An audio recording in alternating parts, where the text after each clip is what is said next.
그 영국의 종교 개혁자였던 존 웨슬리 목사님이 이런 말을 했습니다. 나는 가장 먼저 그리고 끝까지 그리스도를 생각하였는가? 나는 가장 먼저 그리고 끝까지 그리스도를 생각하였는가? 어떤 일을 하던 어느 순간에서도 가장 먼저 예수 그리스도를 생각하고 마지막까지 예수 그리스도를 생각하고 있느냐, 이런 질문입니다. 여러분은 오늘 하루 어떠셨습니까? 하루를 시작하면서 가장 먼저 예수님을 생각하셨습니까? 그리고 내가 맡은 일을 하면서 끝까지 예수님을 생각하고 계십니까? 참된 그리스도인이라면 마땅히 예수님을 중심으로 생각하며 살아가야 합니다. 그렇지만 우리의 일상은 쉽지가 않습니다. 세상이 우리를 가만히 놔두지를 않습니다.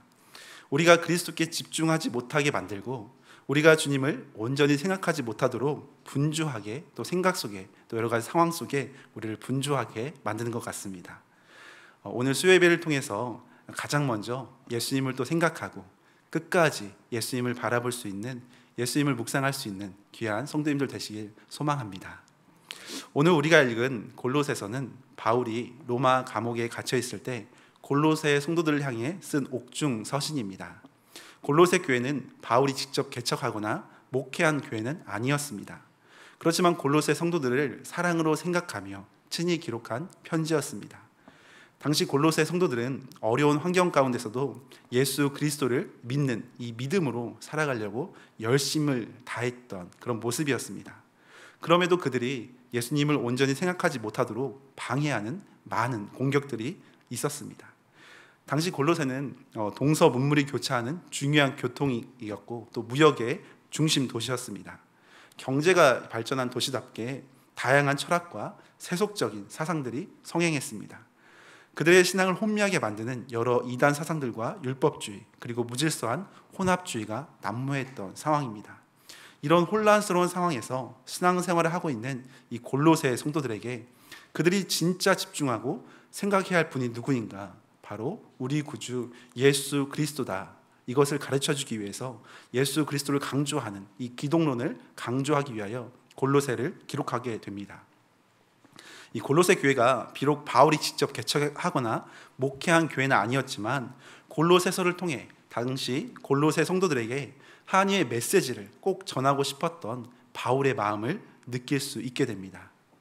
우리도 비슷하지 않습니까? 이 골로새 성도들처럼 바울을 직접 대면하여서 만나지는 않았지만 이 혼란한 시대를 살고 있는 우리 한 사람 한 사람에게 하나님께서 주시는 말씀이고 또 친히 우리에게 명령하시는 그런 음성이라고 생각이 듭니다. 오늘 말씀을 통해서 이 세속주의가 난무하는 이 시대 가운데서도 예수 그리스도를 늘 생각하며 성숙한 그리스도인으로 살아갈 수 있는 우리 성도님들이 되었으면 좋겠습니다. 우리 첫 번째로 함께 묵상할 부분은 주 안에서 행하라는 겁니다. 주 안에서 행하라. 6절 말씀 제가 다시 한번 읽으면 이렇게 나옵니다. 그러므로 너희가 그리스도 예수를 주로 받았으니 그 안에서 행하되. 우리는 예수님을 주로 받은 자들입니다. 예수님을 주인으로 모시며 살아가는 자들입니다. 골로새서는 다른 무엇보다 예수 그리스도에 관한 그 진수를 말씀해주고 있습니다. 우리가 주인으로 모시며 살아가는 이 예수님은 어떤 분이신가? 골로새서 1장 16절에 보면 만물보다 먼저 계신 창조주 하나님이라고 강조합니다. 우리를 창조하시고 온 세상 만물을 창조하신 전능하신 하나님이심을 선포합니다.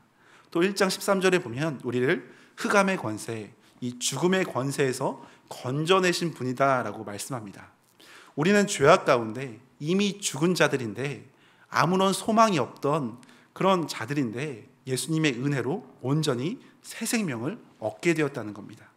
그뿐 아니라 우리를 사망에서 영광스러운 하나님의 나라로 옮겨주셨다고 선포합니다.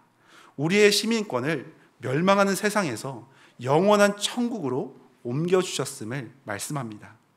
그리고 1장 14절에 보면 오직 예수님 안에서만 우리가 구속함, 곧 죄사함을 얻었다고 말씀합니다.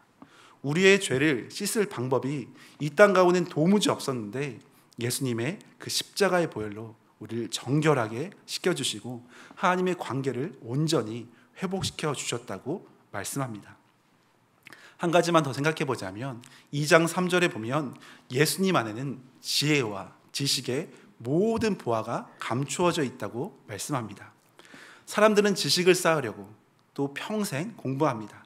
더 많은 지식, 더 지혜로운 사람이 되려고 최선을 다합니다. 그런데 세상의 수준과는 비교할 수 없는 완전한 지혜와 이 지식이 바로 우리 구주 예수 그리스도께 감추어져 있다고 말씀하고 있습니다. 모든 보화가 감추어져 있는 가장 존귀한 지혜를 가지신 예수님이 바로 우리의 주인이시다, 우리의 주님이시다라고 강조하는 부분이 바로 이 골로새서 1장에 나와 있습니다. 이러한 위대하신 분, 전능하신 분, 그리스도 예수를 우리의 주님으로 받았으니 이 예수님 안에서만, 이 예수님과 함께 행하며 살아가라고 본문은 말씀하고 있습니다. 주님 안에서 행한다, 주님 안에서 행한다는 것은 주님과 함께 동행한다는 것을 말합니다. 매 순간마다 주님과 함께 살아가면서 한 걸음 한 걸음 손잡고 주님과 걷는 그 모습을 연상시켜주는 말씀입니다. 국제 OM 선교회 설립자인 조지 바워 목사님이 미국 전역을 돌면서 많은 목회자들에게 이런 질문을 했다고 합니다. 당신은 예수님을 사랑하십니까? 당신은 그렇게 열심히 선교사로 헌신하는데 예수님을 정말 사랑합니까? 이런 질문을 했다고 합니다. 그때 대부분 분명한 대답을 하지 못하고 단지 많은 선교사님들께서, 목회자님들께서 나는 주님을 위해 일합니다, 나는 주님께 예배드립니다, 나는 주님을 위해 헌신합니다, 이런 대답을 주로 하였다고 합니다.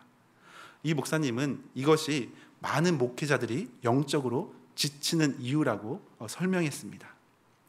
혹시 우리의 이야기는 아닙니까? 우리도 예수님을 믿으면서 그저 예수님을 예배하는데, 또 그저 예수님을 위해 헌신하는데, 그저 예수님이 원하시는 그런 일들을 하는 데 있어서 지치거나 피곤한 신앙생활을 하고 있지는 않으십니까? 이런 모습적인 것에서 더 나아가서 예수님과 사랑의 교제를 나눌 것을 성경에서는 강권합니다.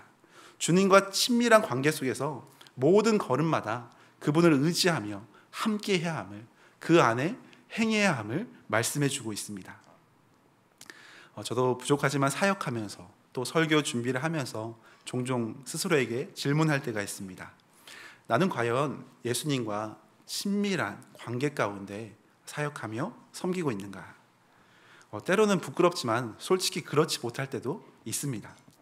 사역을 하면서 또 설교와 강의와 또 말씀을 접하면서, 또 많은 말씀들을 접하면서 이런 사역적인 모습 때문에 말씀을 접하고 또 좋은 모습이 보여지는 것 같지만 내 마음의 중심에 정말 주님과 인격적으로 교제하며 그분 안에 행하고 있는가라는 질문을 솔직하게 할 때 부끄러울 때가 있다는 겁니다. 여러분은 어떠십니까? 주님과 매 순간 한 걸음 한 걸음 친밀히 동행하며 살아가고 계십니까? 이 사도 바울은 늘 주님 안에서 행했던 자입니다.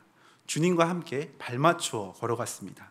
그가 골로새서를 쓰고 있는 장소인 로마 감옥에서도 그랬습니다. 왜 굳이 로마 감옥에 갇혀서 감옥의 메인자가 되었습니까? 에베소서 6장 20절에 보면 이렇게 말씀합니다. 한번 같이 읽겠습니다. 시작. 이 일을 위하여 내가 쇠사슬에 매인 사신이 된 것은 나로 이 일에 당연히 할 말을 담대히 하게 하려 하심이니라. 그는 어쩔 수 없이 갇힌 자가 된 것이 아니었습니다. 그 깜깜한 감옥 속에서 억지로 그 감옥으로 끌려갔던 모습이 아니었습니다. 오히려 주님과 함께 생명의 복음을 전하다가 그 길을 담대히 걸어 들어갔던 겁니다. 주님 안에서 행하였기 때문에 그곳이 곧 하나님의 임재의 장소가 될 수가 있었습니다.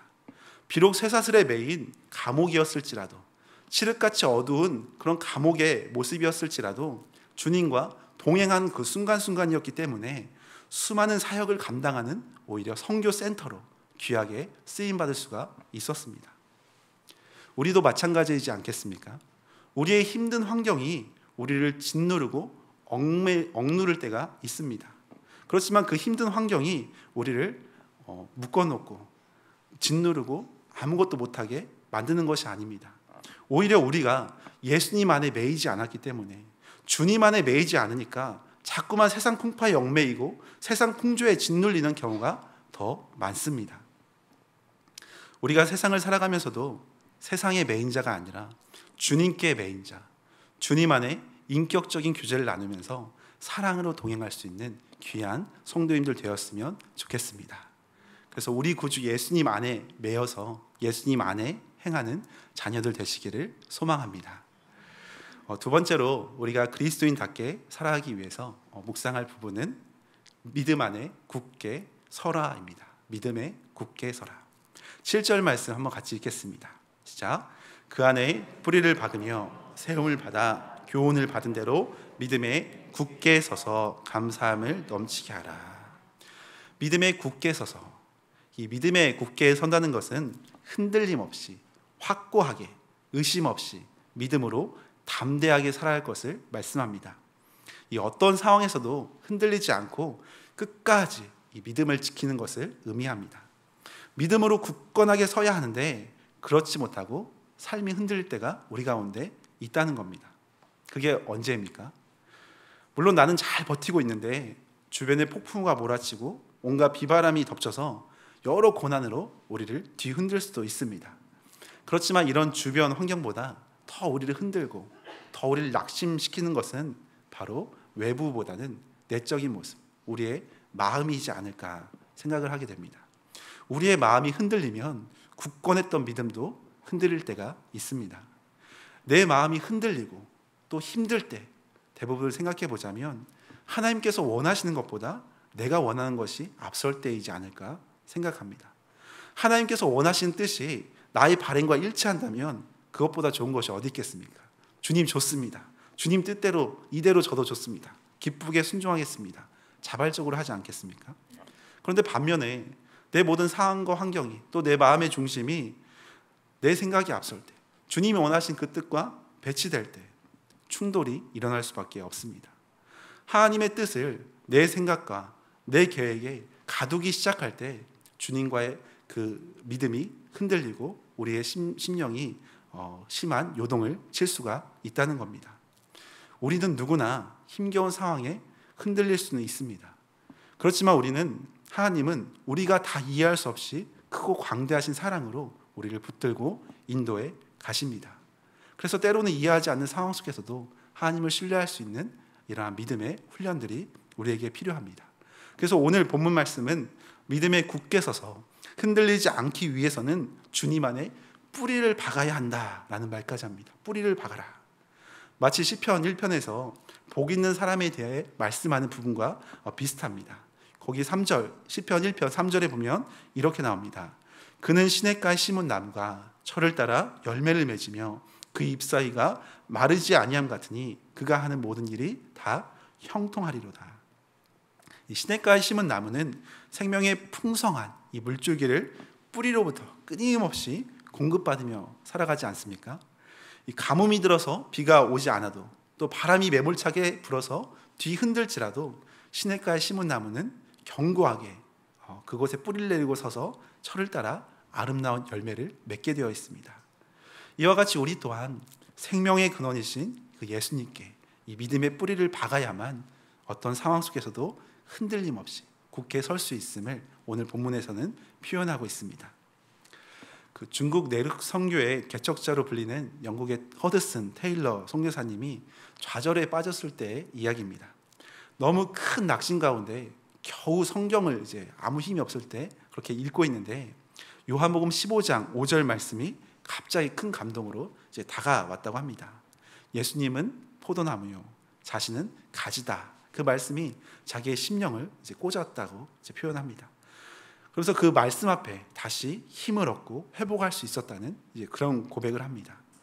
포도나무 비유를 보면 가지가 영양분을 끌어올리려고 애쓸 필요가 있을까요? 없을까요? 네, 없습니다. 꽃을 피우려고 하거나 열매를 맺으려고 가지가 힘쓸 필요가 없습니다. 오히려 가지는 본인 그 가지가 힘쓴다고 될 일이 아니다는 것을 깨달았다고 이제 그 선교사님은 표현합니다. 그러면서 내 힘으로만 애쓸 것이 아니구나. 사역의 열매를 많이 맺으려고 몸부림치는 것보다 더 중요한 것이 있구나. 오직 원 줄기인 예수 그리스도에게 떨어지지 않고 그분 안에 붙어 있으면 저절로 열매가 맺히게 되는 것이구나. 이제 내 힘으로 애쓰기보다는 주님께 맡기고 주님만 의지해야겠다라는 고백 속에 다시금 힘을 낼 수 있었다는 이 허든스 테일러 목사님의 선교사님의 고백을 이제 읽은 적이 있습니다. 사실 이것은 우리가 모르는 내용이 아닙니다. 이미 잘 아는 말씀이지 않습니까? 그러나 그날 그 말씀이 깊은 깨달음으로 그 선교사님에게 다가와 만져졌다는 겁니다. 테일러 선교사님은 이후에 많은 사역을 감당하다가 영국 캐직 총회에서 다음과 같이 고백했다고 합니다. 저는 패배를 당했고 그래서 승리를 강구했으나 승리는 도무지 오지 않았습니다. 그러나 어느 날 저는 주님을 의지하고 믿었습니다. 그랬더니 승리가 왔습니다. 이런 고백이었습니다. 그러니까 어떤 목적, 승리를 바라고 강구했지만 그 승리는 오지 않았다는 겁니다. 그 열매나 그 아름다운 모습은 나타나지 않았다는 겁니다. 그렇지만 원줄기인 예수 그리스도, 그 뿌리, 예수 그리스도께 뿌리를 박았을 때, 그분을 의지하고 믿었을 때 주님께서 승리를 열매로 주셨다는 고백이지 않겠습니까? 우리에게도 이러한 믿음이 필요하다고 생각합니다. 여러분은 요즘 주님께 잘 붙어서 지내고 계십니까? 주님께 잘 뿌리 내리고 살고 계십니까? 주님께 붙어 있을수록 주님께서 우리 삶을 견고히 세워주시고 열매 맺게 해 주실 것입니다. 주님께 꼭 붙어 있으시기를 소망합니다. 영국의 대부흥을 일으켰던 F.B. 마이어 목사님은 믿음을 향해서 이렇게 정의했습니다. 믿음은 사람을 위대하게 만든다. 믿음은 일상적인 삶에 구체적인 선한 영향을 끼친다. 믿음은 특별한 사람이 아니라 하나님이 택한 모든 그리스도인에게 주시는 것이다. 그리고 마지막으로 믿음은 우리 힘으로 이겨낼 수 없는 일을 극복할 수 있게 한다. 아멘이지 않겠습니까? 믿음에는 반드시 능력이 따라옵니다. 믿음은 우리를 변화시키고 우리를 주님께로 인도하는 능력이 있습니다. 우리가 매 순간마다 주님께 꼭 붙어서 주님을 의지했으면 좋겠습니다. 그래서 위대한 능력이 있는 믿음으로 굳건하게 승리하는 성도님들 되시기를 소망합니다. 마지막으로 한 가지만 더 살펴보겠습니다. 우리가 그리스도인답게 살기 위해서 마지막 묵상할 부분은 감사함을 넘치게 하라입니다. 감사함을 넘치게 하라. 7절 말씀인데요. 한 번 더 같이 읽겠습니다. 시작. 그 안에 뿌리를 박으며 세움을 받아 교훈을 받은 대로 믿음에 굳게 서서 감사함을 넘치게 하라. 아멘. 감사함을 넘치게 하라. 믿음의 사람일수록 감사가 늘어날까요? 줄어들까요? 네, 믿음의 사람일수록 감사는 늘어나게 되어 있습니다. 또 감사가 늘어나는 만큼 믿음은 어떻게 되겠습니까? 추락할까요? 네, 감사가 늘어나는 만큼 믿음도 성숙합니다. 믿음의 사람은 감사하는 사람이라고 생각합니다. 믿음과 감사는 정비례한다고 우리가 볼 수 있습니다. 믿음의 깊이를 우리가 함부로 평가할 수는 없지만 얼마나 감사하며 지내는가를 보면 요즘 나의 믿음의 깊이를 대략 가늠해 볼 수 있지 않을까 생각합니다. 성경에서 감사의 고백이 가장 많이 등장한 책이 어디일까요? 네, 시편입니다. 시편은 믿음의 사람들이 기록한 많은 고백이 담겨 있습니다. 하나님의 은혜를 체험한 수많은 증인들이 여호와께 감사하라, 여호와께 감사하라, 이런 고백들이 시편에 자주 등장합니다. 하나님의 은혜를 경험하고 깨달은 자가 그 크신 하나님의 사랑 앞에 어찌 감사하지 않을 수가 있겠습니까? 반면에 감사는커녕 하나님께 원망 불평한 장면도 성경에 고스란히 적혀 있습니다. 제가 성경을 보니까 원망이라는 단어가 가장 많이 쓰인 책이 출애굽기였습니다. 잘 아는 것처럼 출애굽기는 애굽에서 종되었던 이스라엘 백성들을 특별하게 구원해 주신 하나님의 놀라운 손길을 기록하고 있습니다. 그러니 이런 놀라운 특별한 은혜를 경험한 이스라엘 백성들이 감사와 찬양이 가장 많이 나와야 할 출애굽기인데 오히려 그 모습 가운데 보면 원망과 불평이 더 많이 등장한다는 겁니다. 10가지 재앙을 통해 초자연적으로 그 애굽에서 구출해 주신 것만으로도, 그 구원의 사건으로만으로도 말할 수 없는 감사인데 오히려 원망하기에 바빴던 모습을 그리고 있습니다. 광야에서 조금만 목이 마르면, 예를 들어 출애굽기 15장 14절에 가면, 24절에 가면 백성이 모세에게 원망하여 이르되 우리가 무엇을 마실까? 원망부터 하면서 이제 대화를 시작합니다. 무엇을 마셔야 하는지 고민하고 함께 찾을 생각을 하지 않고 오히려 원망하면서 짜증 섞인 말투로 대화를 시작합니다. 그것이 그들의 습관이었던 것으로 보입니다. 조금만 자기의 마음에 안 드는 상황이 생기면 원망하며 하소연합니다. 우리의 모습은 혹시 어떠십니까? 여러분은 요즘 혹시 작은 일에도 불평하거나 원망하는 그런 모습이나 고백은 있지 않으십니까? 여러분 혹시 감사의 반대말이 무엇이라고 생각합니까? 방금 제가 말씀드린 것처럼 불평, 원망, 불만 이런 다양한 이 단어들로 설명할 수도 있겠습니다.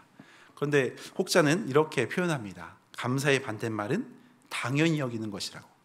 당연히 여기는 것이 감사의 반대말이라고. 전 상당히 이렇게 동감이 되는 부분이었습니다. 이스라엘 백성들은 모든 것을 당연히 여겼습니다. 하나님이 마치 자기들을 요술램퍼처럼 자기들이 원하는 것을 다 주어야만 하는 것처럼 행동했습니다. 애굽에서 구출하여 약속의 땅으로 인도하시는 것을 당연한 일처럼 여겼습니다. 이것이 어떻게 당연한 일이겠습니까? 하나님께서 전혀 하시지 않아도 그들이 불평할 수 없는 그런 일이었습니다. 우리의 모습 가운데서도 상당히 비슷한 부분이 많습니다. 우리도 당연하게 여기는 부분이 있지 않습니까? 우리가 예수님을 믿고 구원받은 것이 당연한 일입니까? 절대 아닙니다. 말할 수 없는 은혜입니다. 우리를 구원해 주지 않았다고 해도 우리는 할 말이 없는 죽어 마땅한 죄인입니다. 광야 같은 이 땅의 삶을 살아가면서 왜 불만족이 없겠습니까? 누구나 원망할 수 있고 불평의 상황들이 생길 수가 있습니다. 누구나 쉽게 불평거리가 생길 수 있습니다. 그럼에도 하나님을 향해 마치 내가 원하는 것을 다 들어줘야만 하는 분으로 착각하며 당연하게 여길 때가 우리 가운데 있지는 않으십니까? 사실 헤아려 보면 모든 것은 하나님의 은혜입니다. 믿음을 주신 분도 우리에게 생명을 주신 분도 다 주님의 은혜입니다. 어느 것 하나 당연한 것은 없습니다. 주님 안에 믿음의 눈이 떠지면 떠질수록 우리의 막혔던 영적인 감각이 열리면 열릴수록 우리가 발견하는 것은 모든 것이 주님의 은혜이고 모든 것이 감사의 제목이라는 겁니다. 어떻게 나와 같은 죄인이 구원받을 수가 있는가? 어떻게 나를 위해 하나님이신 독생자 예수 그리스도께서 이 땅에 오실 수가 있을까? 어떻게 그 전능하신 분이, 그 존귀하신 분이 나를 위해 십자가를 지실 수 있을까? 왜 주님은 지금도 여전히 나를 사랑하시고 우리를 은혜로 인도해 가시는가? 어느 것 하나 당연히 여길 수 없는 하나님의 놀라운 섭리이고 은혜이라고 생각합니다. 이러한 은혜의 손길을 체험한 사도 바울은 고린도후서 9장 15절에 이렇게 고백합니다. 말할 수 없는 그의 은사를 인하여 하나님께 감사하노라. 말할 수 없는, 헤아릴 수 없는, 말로 다 할 수 없는 그의 은혜로 인하여, 은사로 인하여, 그의 구원하심으로 인하여 하나님께 감사하노라 절절히 고백하고 있습니다. 오늘 이 저녁 기도하는 가운데 우리의 막혔던 믿음의 눈, 또 영적인 감각이 활짝 열릴 수 있기를 소망합니다. 그래서 하나님을 향한 감사함이 넘치는 복된 성도님들 되시기를 소망합니다. 예전에 어떤 교회에 한 집사님이 새신자를 이제 전도했습니다. 믿지 않는 사람을 전도해서 이제 교회를 등록시켰습니다. 그리고 그분을 이제 말씀으로 양육시키고 정성껏 섬기다가 때가 되니까 드디어 세례를 받게 되었다고 합니다. 그랬을 때 그 성도님께서 이 세 가족에게 이렇게 질문했다고 합니다. 제 믿음이 생긴 세 가족에게 이렇게 질문했습니다. 교회에 와서 무엇을 배웠습니까? 교회에 와서 이렇게 세례까지 받게 되었는데 교회에 와서 무엇을 배웠습니까? 여러분은 교회에 와서 무엇을 배우셨나요? 그렇게 물었더니 이 세 가족이 곰곰이 생각하다가 이렇게 대답했다고 합니다. 눈물을 배웠습니다. 이런 고백을 하는 거예요. 눈물을 배웠습니다. 저는 이 고백이 예수님을 만난 이 믿음의 사람의 진실한 고백이라고 생각합니다. 예수님 안에 눈물이 있습니다. 회개의 눈물이 있고 그분을 만나면 구원의 눈물이 있고 감격의 눈물이 있고 기쁨의 눈물이 있습니다. 또 주님을 만나면 치유의 눈물이 있고 위로의 눈물이 있고 은혜의 눈물이 있습니다. 그리고 중요한 감사의 눈물이 있습니다. 마치 다윗이 사무엘하 7장 18절에 감격해서 감사의 기도를 드린 장면을 생각해 볼 수 있습니다. 여호와여, 나는 누구이오며 내 집은 무엇이기에 나를 여기까지 이르게 하셨나이까. 다윗은 아마 주님의 은혜에 너무나 감동해서 감사해서 감격하며 눈물로 기도하며 고백했던 것 같습니다. 이 감사의 고백이 우리가 회복해야 할 눈물의 고백이라고 생각합니다. 주님, 제가 무엇이기에, 주님, 저희가 누구이기에 지금 여기까지 인도하셨습니까? 모든 것이 주님의 은혜입니다. 감사합니다. 이런 진실한 감사의 고백, 눈물의 고백이 회복될 수 있기를 소망합니다. 말씀을 마무리하겠습니다. 우리는 예수 그리스도로 인해 구원받은 그리스도인 하나님의 백성입니다. 항상 주님 안에 행하고 믿음에 굳게 서서 감사함을 넘치게 하는 귀한 성도님들 되시기를 예수님의 이름으로 축원합니다. 함께 찬양하며 기도의 자리로 나아가겠습니다.